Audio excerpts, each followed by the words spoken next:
देखते ही नहीं कि हमारी आगे क्या व्यवस्था होनी है, और मेरे प्रभु आगे से आगे व्यवस्था की है। भगवान का वो कैसे चलाते हैं, जैसे बालक की दुलार वृत्ति माँ के अंदर होती है ना, करो सदा तिनके रखवारी जिन बालक राखे।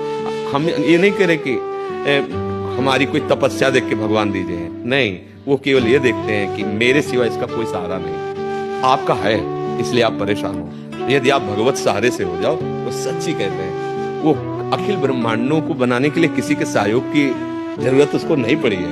ये माला माल हो जाओगे, वही समझाना चाहते हैं, निहाल हो जाओगे। अगर सुदामा जी अपनी निष्ठा में रहे तो जैसी द्वारिकापुरी वैसी सुदामापुरी बनी, पर थोड़े दिन तो सहना पड़ेगा ना। भगवान भी ये देखते हैं कि तुम्हारा भरोसा कितना दृढ़ है, और एक बार पार हो जाओ, भरोसे को दृढ़ दिखा दो, तो त्रिभुवन की राज्य लक्ष्मी उनके चरणों में लुटती रहती है। वो हमारे स्वामी है, वो हमारे प्रीतम है। तो डिप्रेशन में जाने वाली बात तो होना ही नहीं चाहिए। क्यों? मनुष्य जीवन क्या केवल धन के लिए है? क्या हम एक बार, दो बार, चार बार हार जाएं तो हम अपने जीवन को नष्ट करने की स्थिति ले आए? नहीं भाई, नहीं, हम और प्रयास करेंगे। भगवान, इसीलिए सत्संग सुनना चाहिए और शास्त्र स्वाध्याय करना चाहिए। आप केवल धन के लिए डिप्रेशन में, और हमारे आपके ही जो अपने गुरुजन जन हैं, अपने धर्म के लिए प्राण की बाजी लगा दी। छोटे छोटे 9 किशोर बच्चे हैं और दीवाल में चुने जा रहे हैं, और कहा जाता है तुम्हें हर सुख मिलेगा, केवल तौबा कर। लेकिन उन साहब के कृपालु जनों ने तौबा स्वीकार नहीं किया, ऐसे ही पेट रखे। तो हम उन्हीं के जन हैं, हम रुपए ना मनमानी मिल पाए तो हम डिप्रेशन में चले जाएं, दुख में चले जाएं।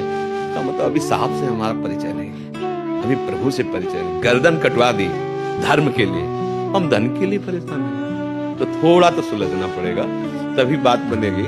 और संतों के पास केवल जाया जाता है अध्यात्म बल के लिए।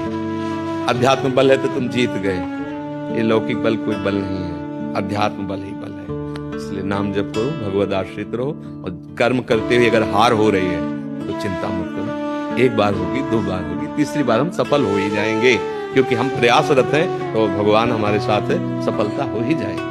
और सबसे बड़ी सफलता है भगवान मिल जाए।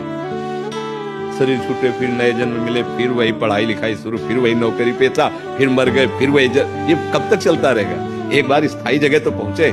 स्थायी जगह है भगवान का धाम, भगवान की प्राप्ति। हमारे जीवन में सबसे बड़ी लाभ की बात यह है भरोसा। भगवान का भरोसा कर लो, और भरोसे में कभी हिलना नहीं। फिर आप चमत्कार देख लेना।